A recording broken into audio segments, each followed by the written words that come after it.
आज हम शुरुआत कर रहे हैं अपनी एनालॉग इलेक्ट्रॉनिक्स की।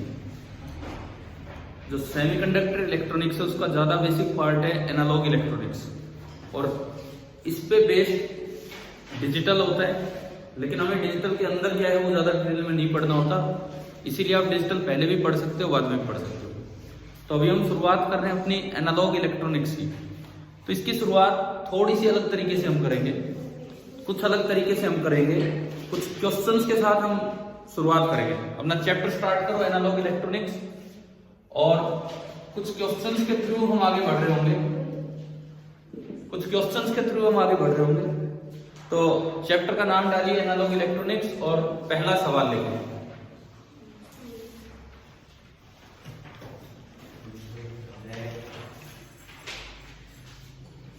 क्वेश्चन नंबर 1, पहला सवाल आप लिखिए, what is a vacuum diode. असल में मैंने एक पेज पे क्वेश्चंस लिखे हैं, लेकिन आप लिखेंगे पहले ढंग से अच्छे से, ठीक है। What is a vacuum diode. Vacuum की स्पेलिंग सही लिखना,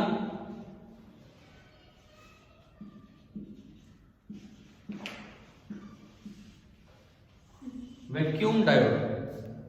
पहला सवाल हमारा ये है कि वैक्यूम डायोड होता क्या है। अभी आप थोड़ी देर के लिए जब ये क्वेश्चंस मैं कुछ करवा दूं कुछ थोड़े बहुत, उसके बाद अपनी एनसीईआरटी बुक खोलेंगे। अभी लेकिन अपनी कॉपी पे ध्यान दें और लिखते चले, ठीक है। डायोड का क्या मतलब होता है। डाई मतलब दो, डायोड का मतलब होगा, आप ऐसे नोट मत करना, पहले समझ लीजिए। डायोड का मतलब होगा दो इलेक्ट्रोड। तो अगर यही सवाल आ जाए वैक्यूम ट्रायोड, तो उसका मतलब होगा कितने इलेक्ट्रोड, कितने टर्मिनल, 3, टेट्रोड 4, पेंटोड 5। हाँ जी, समझ में आ रहा है ना सभी को। तो हम तो एक वैक्यूम डायोड को डिफाइन कर रहे हैं, और उसी के हिसाब से डायोड, ट्रायोड, पेंटोड, टेट्रोड ये सब चलते चलेंगे। वैक्यूम वर्ड क्यों यूज किया गया है। एक तो वैक्यूम की स्पेलिंग पे ध्यान देना, बहुत से बच्चे WCUM लिखते रहते हैं या WCW, ये होता है VSCWM। ये एक ऐसी डिवाइस है जो सेमीकंडक्टर्स के बारे में जब नहीं पता था उससे पहले हमारे सर्किट्स में यूज होती थी। वैक्यूम मतलब एक वैक्यूम क्रिएट किया जाएगा जहां एयर भी ना हो। डायोड मतलब कितने इलेक्ट्रोड यूज किए जाएंगे, 2, एक को कैथोड बोल देते थे और एक को एनोड बोल देते थे, ठीक है। जब ट्रायोड पे जाते थे हम नहीं जाएंगे, कैथोड, एनोड और एक ग्रिड हो जाती थी, वो हमें नहीं जाना, हम टर्मिनल्स पे भी नहीं जाना, ठीक है। लिख लीजिए इसका आंसर, लिख लीजिए व्हाट इज वैक्यूम डायोड। इसका आंसर देखो, इन अ वैक्यूम डायोड, इसका आंसर आप नोट डाउन कीजिए और ढंग से लिखना ये सारी चीजें। In a vacuum diode there are 2 electrodes, there are 2 electrodes, dash लगा के लिख लो उसके आगे, एनोड, एनोड के ब्रैकेट में प्लेट लिख देना, ये कॉमन नेम है, एनोड को अक्सर प्लेट बोल दिया जाता था। एनोड ब्रैकेट में प्लेट एंड कैथोड।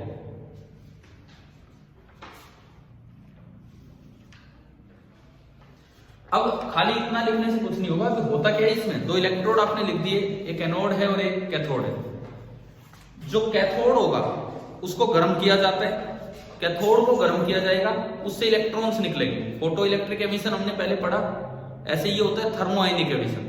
थर्मोआयनिक एमिशन मतलब आप हीट एनर्जी देंगे और उससे इलेक्ट्रॉन निकलेंगे, है ना।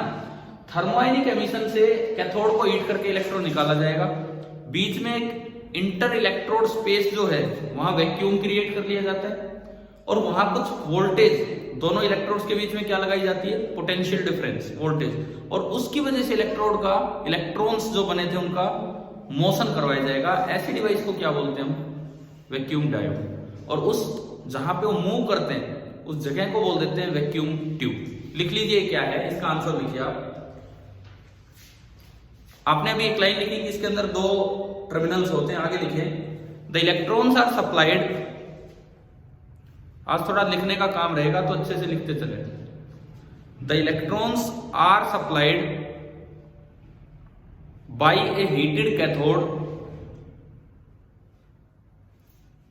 the electrons are supplied by a heated cathode and the controlled flow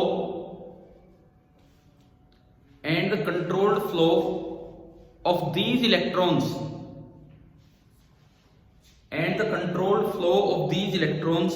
in vacuum is obtained by varying मतलब changing, by varying the voltage between the two electrodes,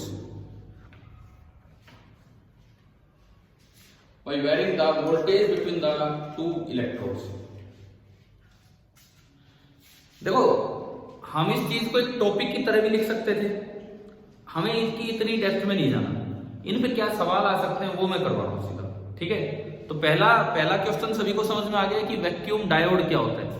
ये सेम आंसर होगा अगर पूछा जाए वैक्यूम ट्यूब क्या होती है, यही वैक्यूम ट्यूब है। अगर डायोड वर्ड आ गया तो कितने इलेक्ट्रोड है? 2। मैंने बोला ट्रायोड आए तो 3, टेट्रोड आए तो 4 और पेंटोड आए तो 5, केवल ये चेंज होता है। अब दूसरा जो सवाल बनता है यहां, ये वैक्यूम क्या शुरू कर दिया हमने, ये सेमीकंडक्टर डिवाइसेज आने से पहले की चीज है। मान के चलो 1930 में सेमीकंडक्टर डिवाइसेज के बारे में पता लगा था, 1948 में कहीं जाके ट्रांजिस्टर बना था, तब जाके डिवाइसेज ढंग से अप्लाई हुई। तो उनसे पहले भी इलेक्ट्रॉनिक सर्किट्स होते थे, लेकिन इलेक्ट्रॉनिक नहीं, वहां जो सर्किट होते थे वो कौन से होते थे? ये वैक्यूम ट्यूब वाले। ठीक है, तो शुरू के 2-4 सवाल उन पे चलेंगे। क्या वैक्यूम ट्यूब क्या है सभी को समझ में आ गया भाई?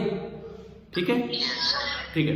अब दूसरा सवाल ये पूछा जाता है कि ये वैक्यूम क्यों यूज किया जा रहा है वहां पे, मतलब ऐसी क्या खास बात है कि वैक्यूम ही बनाना पड़ रहा है, हम क्यों नहीं एयर में भी ये चीजें कर पाए? क्योंकि इलेक्ट्रॉन तो जब भी बनेंगे एयर में भी उसे चला सकते हैं। तो दूसरा सवाल आप लिखे, क्वेश्चन नंबर 2, क्वेश्चन बना के लिखना, Why is vacuum required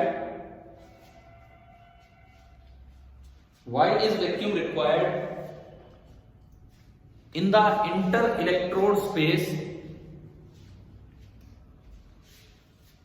Why is vacuum required in the inter-electrode space in a vacuum tube?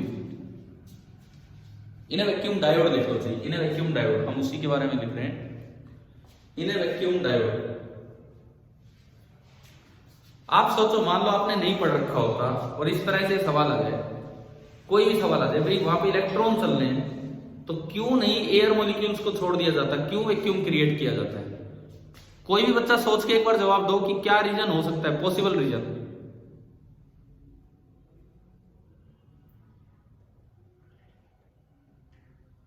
हाँ जी गर्वित, आप बता दो यार।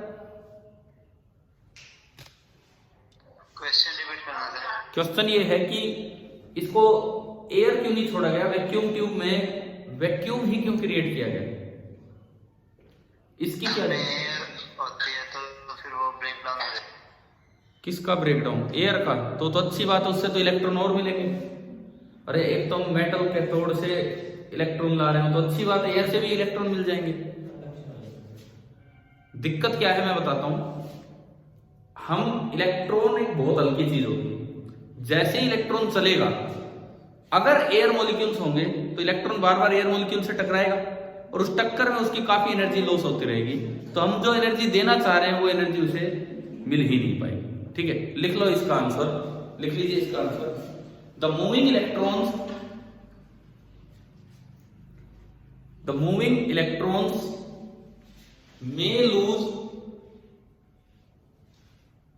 may lose their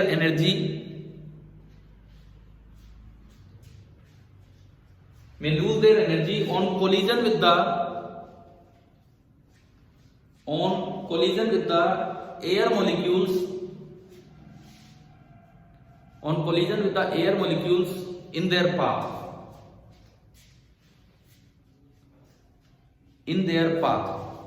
So vacuum is required.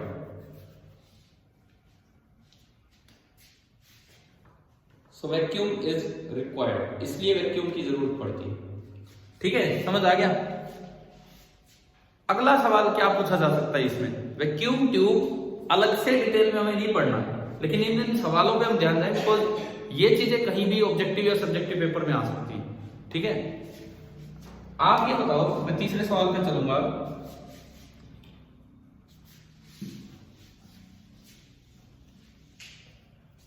Question में भी लिखवा दूंगा ढंग से, आप मुझे ये बताइए इसका क्या मतलब होता है। घरों में भी यूज किया जाता है word tubelight. Tubelight,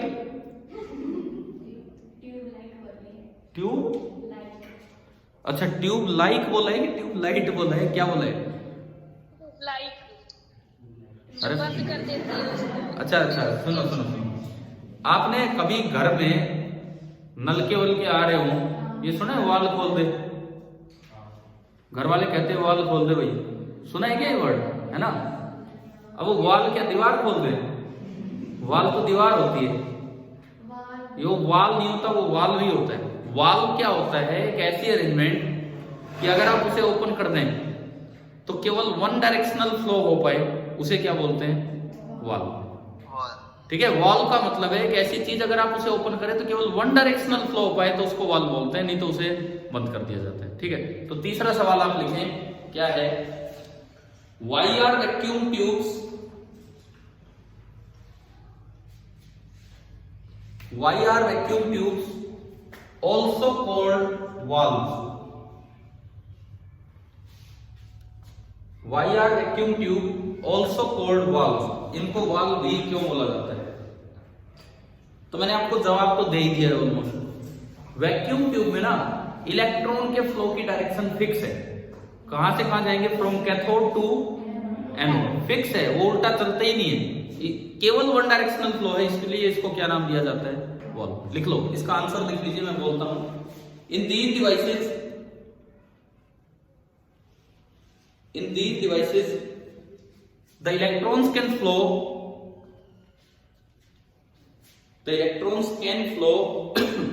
only from cathode to anode. Cathode to anode, that is I dot E dot, that is only in one direction. Only in one direction. So they are valve. So they are valve. इसलिए इनको valve बोला जाता है।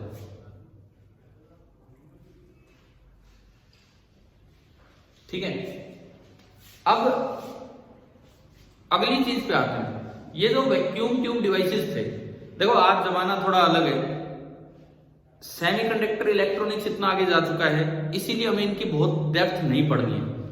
नहीं तो क्या होता कि अगर सेमीकंडक्टर इतनी ज्यादा खोजबीन नहीं हुई होती तो हमें वैक्यूम ट्यूब ही यही सब पढ़ने पड़ते।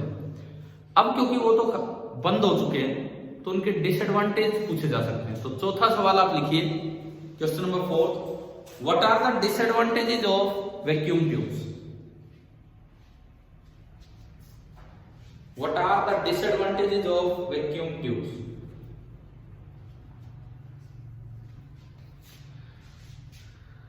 अब मैं आपको 5 डिसएडवांटेज लिखवा रहा हूं, टॉपिक की बजाय क्वेश्चन की फॉर्मेट में लिखने का कारण एक ही है, ये बहुत डिटेल में आएगा नहीं, आएंगे तो इन्हीं में से कोई सवाल आएगा।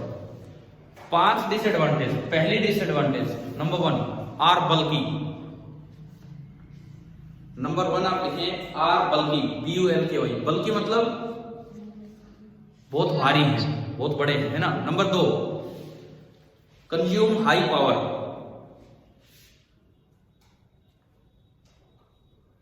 Consume high power. आप देखो, पहले जैसे घर की मैं बात करूं, अगर आप लोगों को याद हो, आपके समय ऐसा हो, हमारे टाइम पे तो ऐसा होता था, जो एक नॉर्मल बल्ब आता था ना, नॉर्मल बल्ब जिसको लट्टू बोल देते थे, 100 वॉट का तो बल्ब होता था जो ठीक ठाक सी रोशनी दे, 60 वोल्ट के होते थे जो बहुत ही हल्की सी रोशनी दे। मतलब अगर आपको रोशनी ज्यादा चाहिए तो बल्ब की पावर कंजप्शन ज्यादा हो रही थी। ट्यूबलाइट जो लंबी वाली ट्यूबलाइट थी, इनमें क्या था कि इनमें 40 वोल्ट पे भी अच्छा काम कर रही थी, अच्छी रोशनी दे रही थी। बाद में आए CFL, CFL आए थे, कम वोल्ट पे भी वो अच्छी रोशनी दे रहे थे। उसके बाद आगे आजकल शायद LED वगैरह में लेके आते हैं, ये तो बहुत कम वोल्ट के होते हैं, बहुत कम वोल्ट के होते हैं। ये जो ऊपर लगा रखा है ये मटका का, ये कितने का है? ये है लगभग, ये जिसने थोड़ी सी ज्यादा रोशनी कर रखी है ये 45 वोल्ट का है या 50 का है, ज्यादा से ज्यादा 50 का है। अब 50 वोल्ट का एक सिंपल बल्ब, इनकैंडिसेंट बल्ब इतनी रोशनी नहीं देता था जितनी ये दे रहे। तो जो एक दूसरी डिसएडवांटेज थी हमने लिख ली है कि नहीं लिखी? कितनी डिसएडवांटेज लिखी है? 2। दूसरी क्या लिखी है? High power. अब देखो ये पावर तो बहुत ज्यादा कंज्यूम कर रहे थे और इतनी इफेक्टिवली उसका आउटपुट नहीं मिल पा रहा था। तीसरी बात, operate at high voltage. Number 3, operate at high voltages. और ब्रैकेट में ये लिख देना nearly 100 volt. Operate at high voltage, bracket में नियरली 100 वोल्ट। 100 वोल्ट एक ज्यादा ही वोल्टेज होती, क्योंकि कई बार छोटे छोटे डिवाइसेज होते हैं, ट्रांजिस्टर तो चलो मैं बात नहीं कर रहा अभी, मतलब टीवी के अंदर छोटा सा पार्ट है, वो 5 वोल्ट पे काम कर रहा है, 10 वोल्ट पे काम कर रहे थे, ये तो 100 वोल्ट पे काम कर रहे थे। ये भी एक बड़ा भारी नुकसान था। ठीक है, अगली disadvantage number 4, have limited life. Have limited life, ज्यादा दिन चलते ही नहीं थे, खराब हो जाते थे। ठीक है, और 5वीं डिसएडवांटेज लिख लो, have low reliability. Have low reliability, विश्वसनीय नहीं थे। आप भरोसा ही नहीं कर सकते कि ये सही काम दे भी देगा या नहीं। और भी डिसएडवांटेज है, मैं इतनी नहीं लिख पा रहा, कई हैं। इनको ना पहले स्टार्ट करके छोड़ना पड़ता था, पहले स्टार्ट करके छोड़ना पड़ता। टम्पू देखे, टम्पू, पुराने टम्पू जो होते हैं ना, अब तो हो सकता है बंद हो लिए हो, उनको पहले कई गणेश जी बोल देते थे। वो आगे से ऐसा रहता था, उसको खोल के वो देखा है एक रस्सी सी लेके पहले वो स्टार्ट कई बार घुमाता रहता, स्टार्ट करता, थोड़ी देर वो स्टार्ट हो लेगा तब वो चलने लायक होता था। तो ये ऐसे थे। आपको रूम में आना है, रोशनी चाहिए, तो उसको पता नहीं कितनी देर पहले, मैंने तो कभी यूज किए नहीं, हमारे टाइम पे भी नहीं हुए, उससे पहले हुए, पता नहीं कितनी देर पहले उसको ऑन करके जाना पड़ता था, तब जाके वो थोड़ी देर में ठीक ठाक रोशनी देगा। तो ये भी एक डिसएडवांटेज थी कि इनका कुछ स्टार्टिंग टाइम था, लेकिन छोड़ो, इतनी डिसएडवांटेज बहुत है, ये टॉपिक भी पुराना है। चले हम अगली चीज पे। नेक्स्ट क्वेश्चन आप लिखें, अगला सवाल कि ठीक है, वैक्यूम के बारे में काफी बात कर दी, वैक्यूम ट्यूब, किन डिवाइसेस ने इसको रिप्लेस किया था? अगला सवाल आप ये लिखिए, सवाल number 5, which devices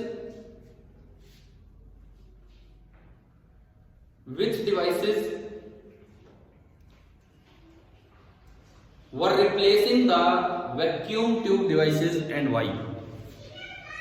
Which devices were replacing the vacuum tube devices and why?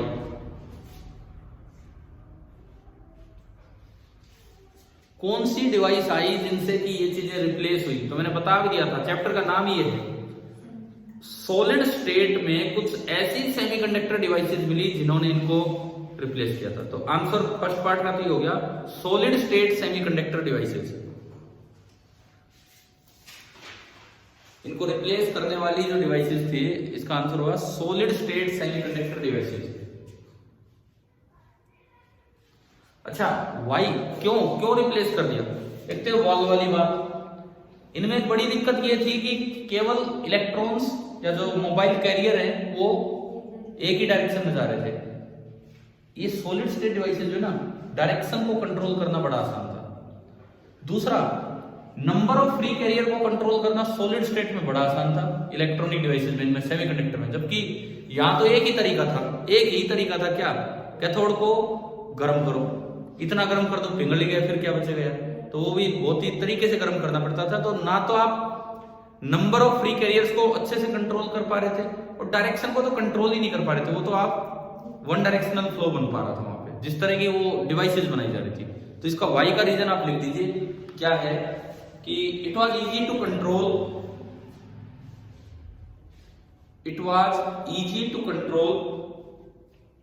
The number and direction of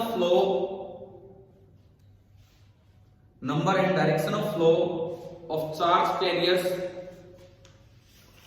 through them.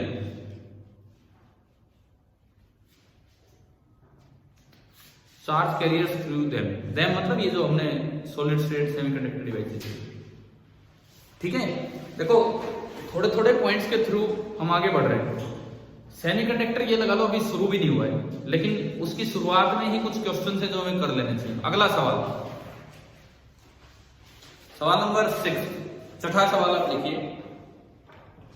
अब आपने इसमें लिख दिया कि आसान है इसको कंट्रोल करना, कैसे कैसे हम नंबर ऑफ चार्ज कैरियर को कंट्रोल करते हैं। तो नेक्स्ट क्वेश्चन ये लिखिए, how can we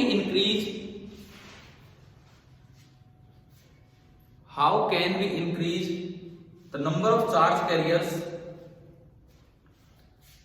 how can we increase the number of charge carriers in a semiconductor?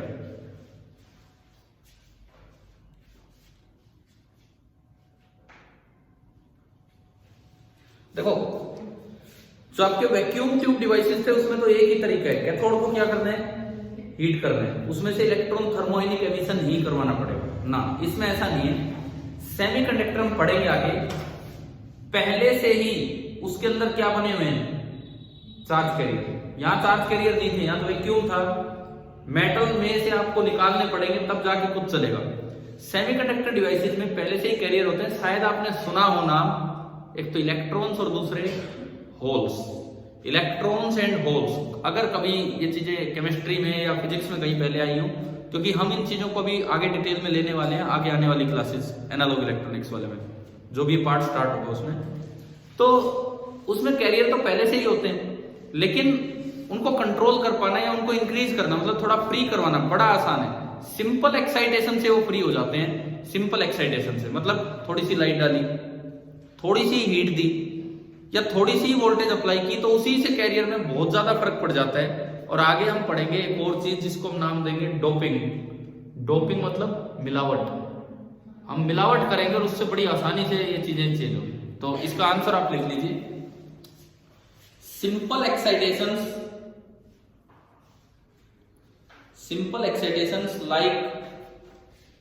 like light, heat, simple excitations like light, heat or small applied voltage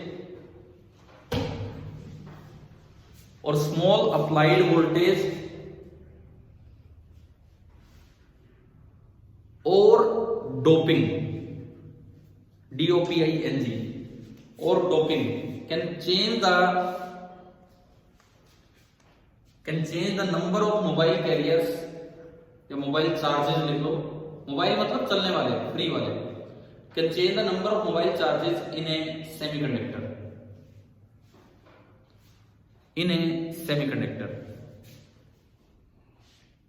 sir voltage की बात बताना चाहते हैं। मैंने कहा 4 चीजें मैंने बताई।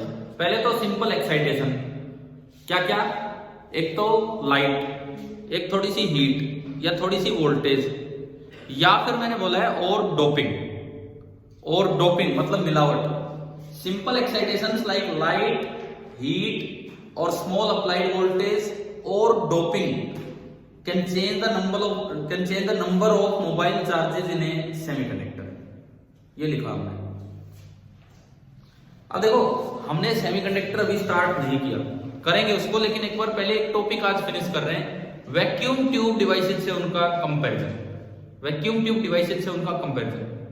तो अगले सवाल में एक बार ये कंपैरिजन को इकट्ठा कर लेते हैं। तो नेक्स्ट क्वेश्चन नंबर 7, 7वां सवाल, state some differences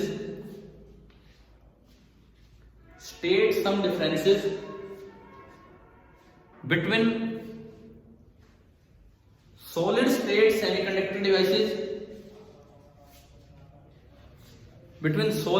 semiconductor devices and vacuum tube devices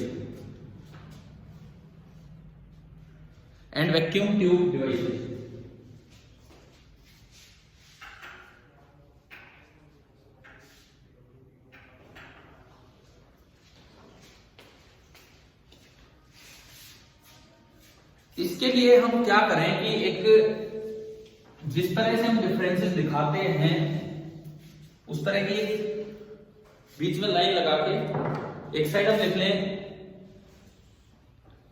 semiconductor devices, एक साइड तो आप ये मेंशन कर लीजिए अपनी कॉपी में, और दूसरी साइड वैक्यूम ट्यूब डिवाइसेस। एक साइड सेमीकंडक्टर डिवाइसेस और एक साइड वैक्यूम ट्यूब डिवाइसेस, ये दो चीजें आप मेंशन कीजिए।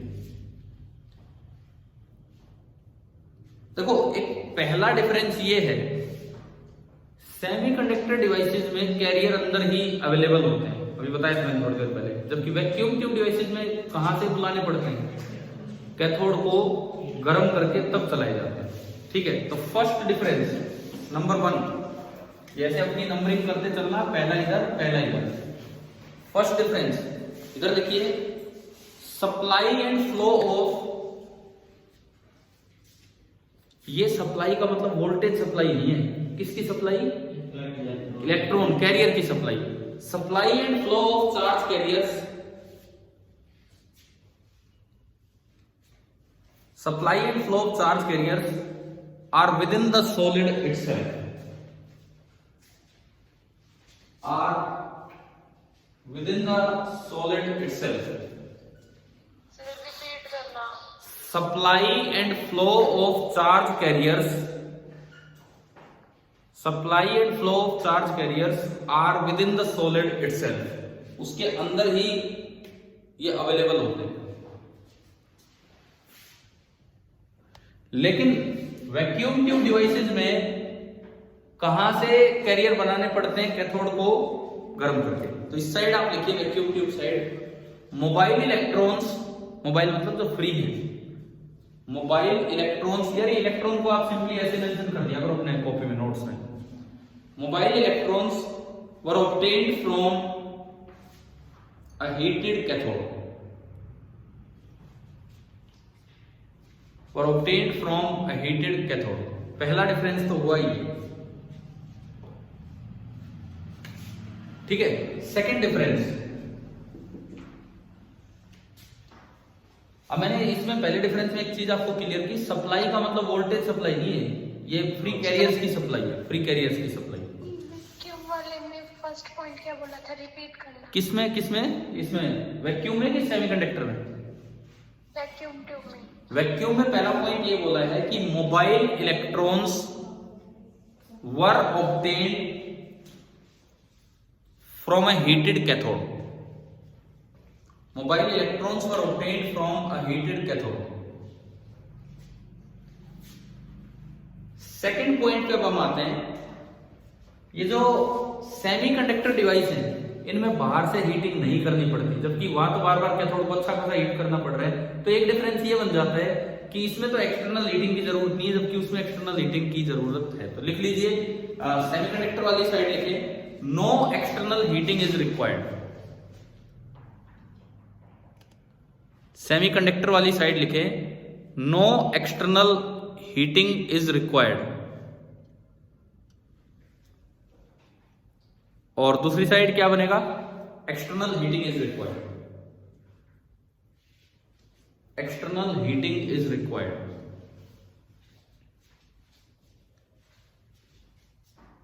अच्छा, एक और डिफरेंस नाम से आ रहा है, ये मैंने पूरा तो नहीं लिखा नाम, यहां क्या होना था, वैक्यूम।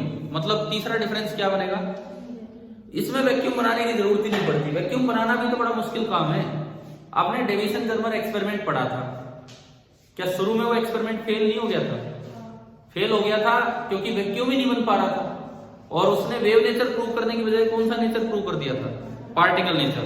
ध्यान है ना भाई सभी को? ठीक है, तो ये वैक्यूम बनाना भी एक बड़ी मुश्किल बात होती है, तो यहां जरूरत नहीं है। तो तीसरा पॉइंट आप लिखिए, नो वैक्यूम इज रिक्वायर्ड। इस साइड सेमीकंडक्टर वाली side no vacuum is required, और दूसरी साइड लिखेंगे vacuum is required, vacuum is required, ये दूसरी साइड। अच्छा, कुछ डिफरेंसेस जो हमने अभी थोड़ी देर पहले डिसएडवांटेजेस लिखे थे, डिसएडवांटेज लिखे थे इसके, वो इसी के कंपैरिजन में थे, तो वो वहां से बनेंगे। जैसे वहां बल्कि वाला एक लिखा था हमने पॉइंट, तो आप नेक्स्ट डिसएडवांटेज को यहाँ पे कंपैरिजन पॉइंट बना दो। यहां लिखिए इस side small in size, semiconductor वाली साइड आप कर दीजिए स्मॉल इन साइज एंड इधर की तरफ कर देना बल्कि। बस शॉर्ट में लिख लो, खाली एक वर्ड ही सफिशिएंट है। एक पावर वाला पॉइंट लिखा था, वो ज्यादा पावर कंज्यूम कर रहे थे, तो इधर लिखे कंज्यूम लो पावर। पांचवा पॉइंट आपका हो जाएगा सेमीकंडक्टर वाली साइड कंज्यूम लो पावर, और उस side vacuum side consume high power. High power. हाँ, कंज्यूम हाई पावर। एक वोल्टेज वाली बात आई थी, ये वैक्यूम ट्यूब को हाई वोल्टेज चाहिए कि लो वोल्टेज पे भी काम कर जाते हैं? हाई हमने लिखा था लगभग 100 वोल्ट के आसपास चाहिए, तो ये भी एक डिसएडवांटेज है। कम वोल्टेज होगी तो काम ही नहीं करेंगे। तो इधर तो सेमीकंडक्टर वाली साइड लिख दो operate at low voltage, operate at low voltage, और उस side operate at high voltage, operate at high voltage. एक लाइफ वाली बात आई थी, वो खराब हो जाते हैं, तो यहां लिखो semiconductor side have long life, have long life, have long life, और उसमें लिख देना have limited life, have limited life. और एक आखिरी हम बना रहे हैं, तो कई डिफरेंसेस हैं, ये वैक्यूम ट्यूब ऐसे ही वेस्ट नहीं गए थे, कई डिफरेंसेस है, कई फायदे हैं, लेकिन एक आखिरी पॉइंट हम लिख रहे हैं, यहां लिखना हैव हाई रिलायबिलिटी। इस side semiconductor side have high reliability, और दूसरी साइड हैव लो रिलायबिलिटी।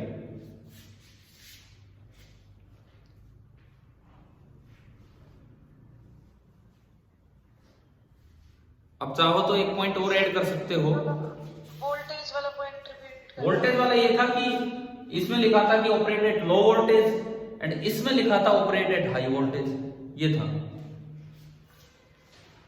क्या लिख लिए यहां तक?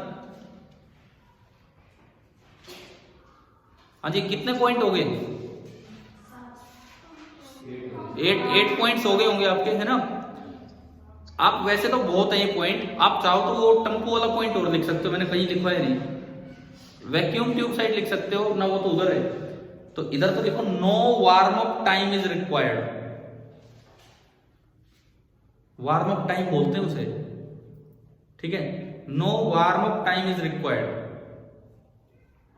जबकि दूसरी side warm up time is required.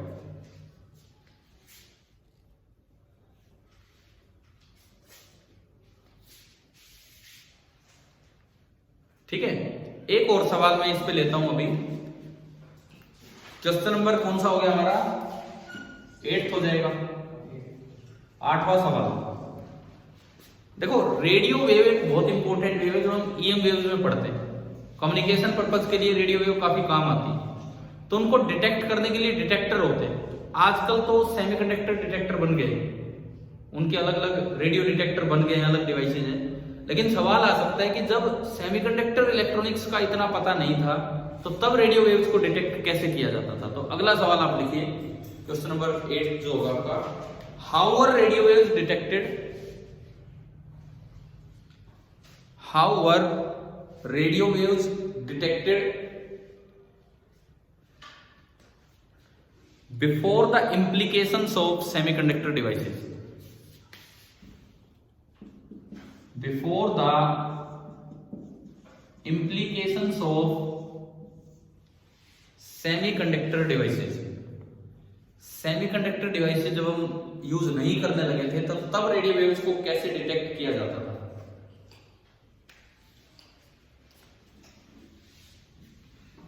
एक मटेरियल है जिसको गैलेना बोलते हैं।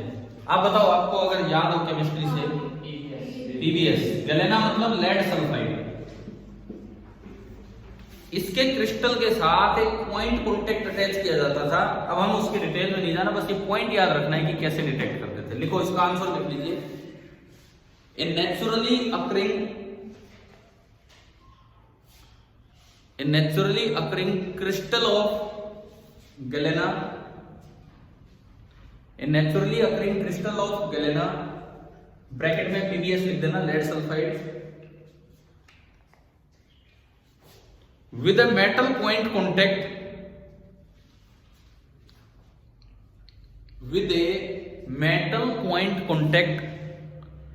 attached to it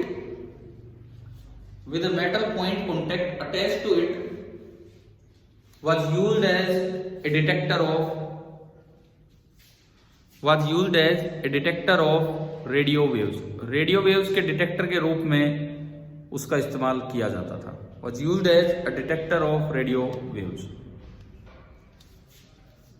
ठीक है, अब देखो हमने सेमीकंडक्टर शुरू करने से पहले 8 सवाल तो ये कर लिए, और भी बन जाएंगे। अब मैं आपको अब बताता हूं कि ये सवाल कहां से बने, ये इतने सवाल कहां से बन रहे। आपने इतनी देर लिखी, ये इतना सब काम लिखा, मतलब एक टॉपिक से कितने क्वेश्चंस आप निकाल सकते हो अपनी टेक्स्ट बुक से। अब अपनी एनसीईआरटी बुक खोलिए, सभी बच्चे एक बार अपनी एनसीईआरटी बुक निकालें, चैप्टर नंबर 14।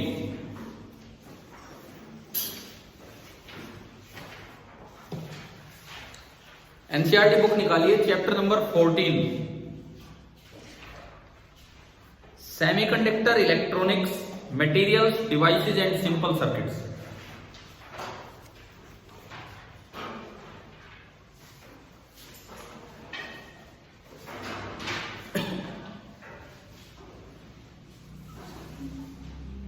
हाँ भाई, निकाल लिए किताब? ठीक है, एक तो ये बताओ, जिस किसी के पास नई बुक है, क्या कम्युनिकेशन चैप्टर दिया है नई बुक में? नहीं दिया। और सेमी कंडक्टर वाले में भी ट्रांजिस्टर दिया है या बुक से हटा दिया है? मतलब हटा दिया, उसमें है नहीं शायद नई बुक में, हमारी तो थोड़ी पुरानी किताब। कम्युनिकेशन और ट्रांजिस्टर जिसकी बुक में वो पुरानी बुक्स है, अब वो बिल्कुल सिलेबस से हट गया वो वाला पार्ट। तो अच्छा, इसके बिल्कुल इंट्रोडक्शन पार्ट पे आप आओ। इंट्रोडक्शन पार्ट मैंने अभी आप एक काम करेंगे अपने घर से, केवल ये इंट्रोडक्शन ही पढ़ के देखना। ये 8 सवाल और कहीं से नहीं बताए, ये 8 सवाल यहीं से बताए। जैसे देखो, मैं एक बार आपको रीड ही करवाता हूँ। ये इंट्रोडक्शन निकाला है आपने, devices in which a controlled flow of electrons can be obtained are the basic building blocks of all the electronic circuit. भाई, इलेक्ट्रॉनिक सर्किट जो हम पढ़ेंगे इस चैप्टर में, उसका बेसिक बिल्डिंग ब्लॉक मतलब कैसी डिवाइसेज से मिलकर बने होते हैं। भाई, हमें ऐसी डिवाइसेज चाहिए जहां पे आप फ्लो ऑफ इलेक्ट्रॉन्स को एक कंट्रोल्ड वे में मेंटेन कर सके, तो उससे हम बना पाएंगे इलेक्ट्रॉनिक सर्किट। ठीक है, और देखो आपके बुक में बिल्कुल जैसे आप अंडरलाइन कर सकते हो, कोई भी काम की चीज आपको लगे तो। ठीक है, थोड़ा मार्जिन रहता है, उसमें आप मेंशन भी कर सकते हो कि इसके बारे में कहीं कुछ लिखना हो, लेफ्ट साइड या राइट साइड, दोनों पेजेस पे एक साइड मार्जिन रहता ही है। अच्छा, उसके बाद देखिए, before the discovery of transistor. भाई, ट्रांजिस्टर सुना है क्या वर्ड ट्रांजिस्टर? Yes sir. हमारे जो बाबा थे, जो दादा थे लगा लो, उस समय जब हम छोटे थे, हम तो ट्रांजिस्टर का मतलब रेडियो मानते थे। हमारे दादाजी खुद ही कहते थे, अरे वो ट्रांजिस्टर उठा के लाना। वो रेडियो को ट्रांजिस्टर बोलते थे, जबकि रेडियो ट्रांजिस्टर नहीं है, रेडियो का एक पार्ट हो सकता है ट्रांजिस्टर उसके अंदर। ट्रांजिस्टर एक छोटा सा इलेक्ट्रॉनिक डिवाइस होता है, रेडियो कोई ट्रांजिस्टर नहीं होता है। तो ये कहता है कि before the discovery of transistor इन 1948, 1948, जब भारत आजाद हुआ था 1947 में, उसके 1 साल बाद, पहले आजाद कर देते तो पहले बना लेते, क्यों इतना टाइम लगाया। ठीक है, 1948 में ट्रांजिस्टर बना। Such devices were mostly vacuum tubes, also called valve, like the vacuum tube which is। देखो, मैंने आज शुरुआत वैक्यूम ट्यूब से ही करवाई है, तो ये कह रहा है ट्रांजिस्टर बनने से पहले, 1948 से पहले, ऐसी जो भी डिवाइसेस थी जिनमें controlled flow of electron maintain किया जा रहा था, वो सब क्या थे? वैक्यूम ट्यूब, या उनको वाल्व भी बोला गया। वाल्व क्यों बोला मैंने बता दिया आपको। ठीक है, like diode which is 2 electrode. जैसे हमने वैक्यूम डायोड ही लिया, 2 इलेक्ट्रोड है, एक को बोला एनोड, जिसका दूसरा नाम प्लेट होता था, एंड कैथोड। उसके बाद लिखा है ट्रायोड विच इज 3 इलेक्ट्रोड, और उन 3 इलेक्ट्रोड के नाम दिए हैं cathode, plate and grid. Tetrode का मतलब कितने इलेक्ट्रोड? 4। पेंटोड का मतलब 5। ठीक है ना, इस तरह से चलेंगे। लिखा भी है ब्रैकेट में रेस्पेक्टिवली विद 4 एंड 5 इलेक्ट्रोड। देखो, अब लगभग हमने 40 मिनट के करीब टाइम लगा लिया कुछ सवालों पे। अब मुझे लगता है कि एक लाइन समझ आनी चाहिए कि यहाँ क्या है। कुछ नई भी बातें होंगी जैसे आ भी रही है यहाँ तक। उसके बाद देखिए, in a vacuum tube the electron are supplied by heated cathode, पढ़ लिया हमने।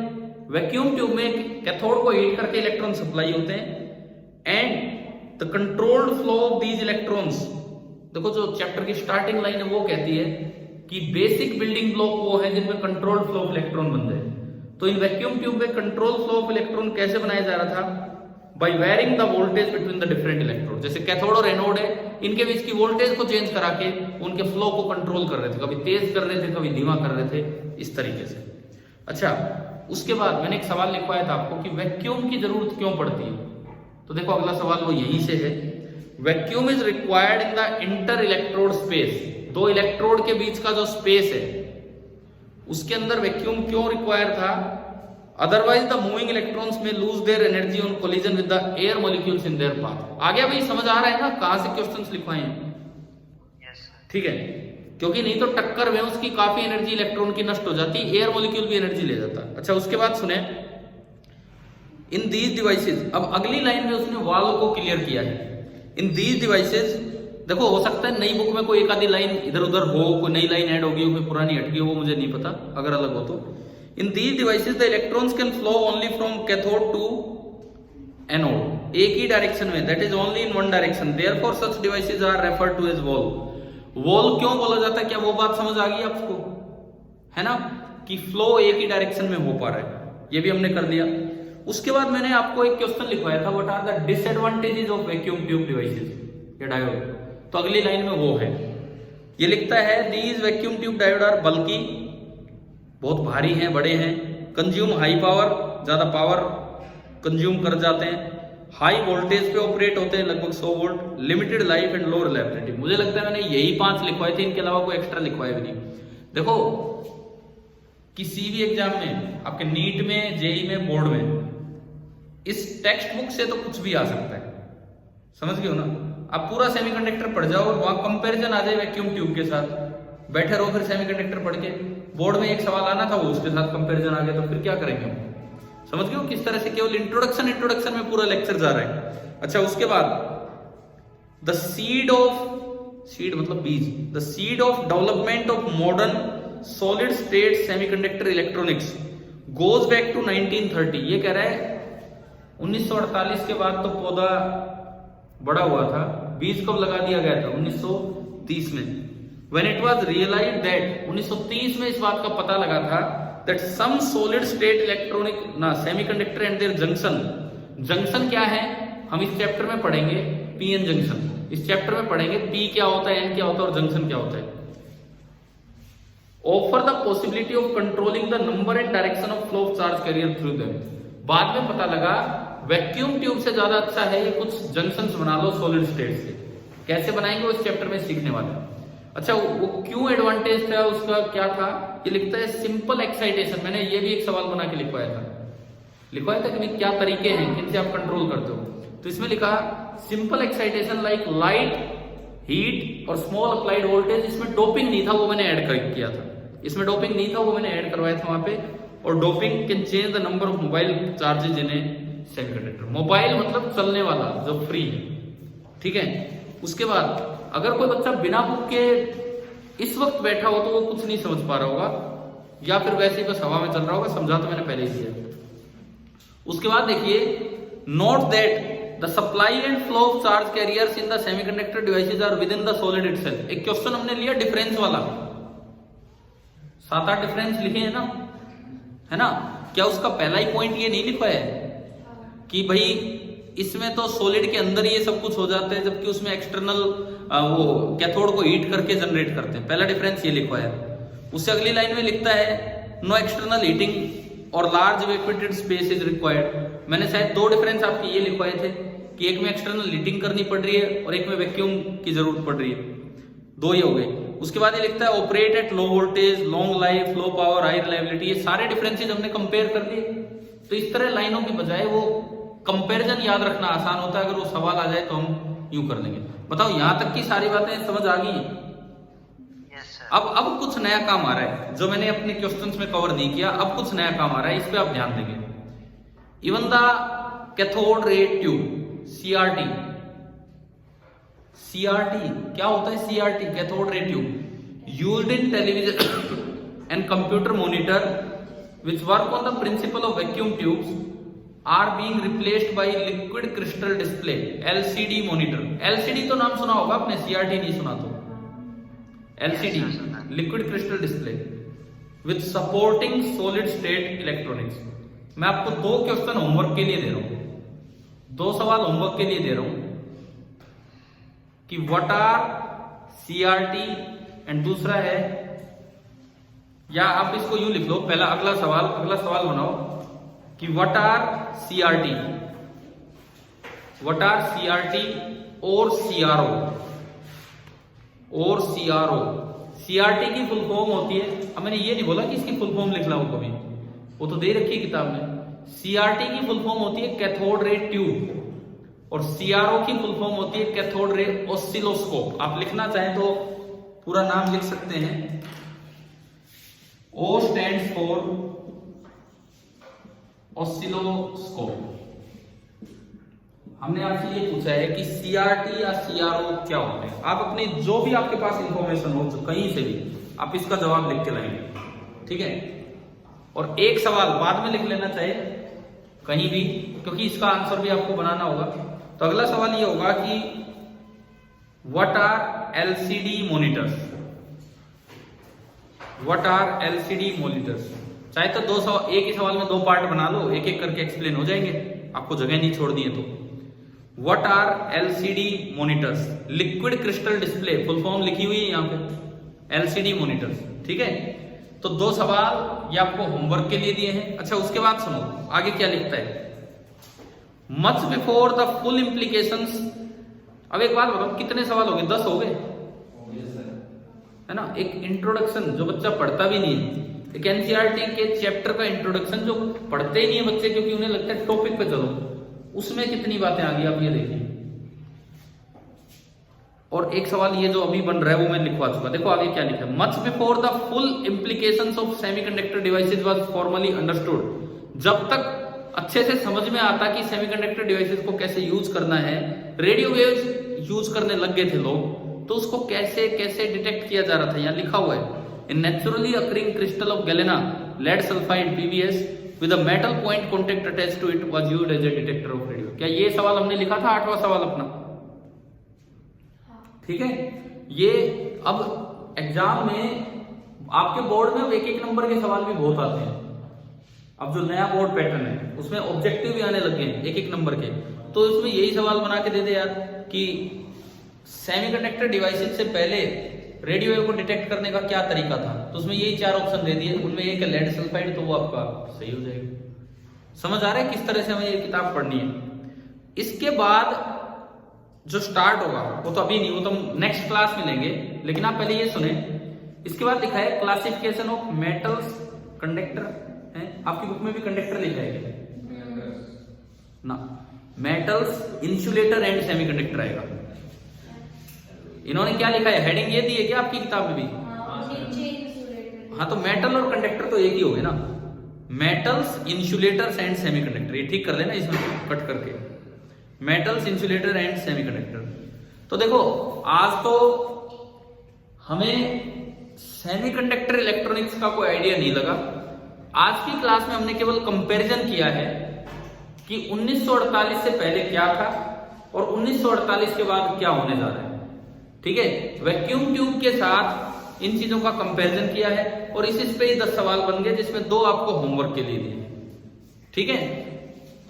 एनालॉग और डिजिटल दोनों बहुत अच्छे पार्ट है इलेक्ट्रॉनिक्स के, और आपकी जो जितनी फिजिक्स है 12th की, हालांकि मॉडर्न फिजिक्स तो उसको बोल देते हैं जो सेमीकंडक्टर से पहले वाली है, एटम और ये, लेकिन उससे भी ज्यादा मॉडर्न ये है, ये 1930-48 के बाद आई है, और वो तो थोड़ा पहले ही आने लग गए थे 1900 के आसपास, ठीक है।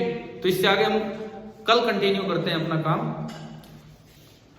और जो बच्चा भाई अगर न्यूक्लियाई वाली क्लास अगर किसी को अटेंड करनी हो आप में से, तो मैं आजकल उनके वीडियो भी अपलोड कर रहा हूं। अगर कोई लाइव भी अटेंड करना चाहे तो सुबह 6 बजे अटेंड कर सकता है, अगर किसी की हिम्मत हो उठने की। तो सुबह 6 बजे वो अटेंड कर सकता है, अगर वो लाइव क्लास भी अटेंड करना चाहे तो। न्यूक्लियाई वाला पार्ट जिसमें आजकल अब देख लेना अपने हिसाब से कौन से वो चल रहे हैं और उसके अकॉर्डिंग। ठीक है, थैंक यू।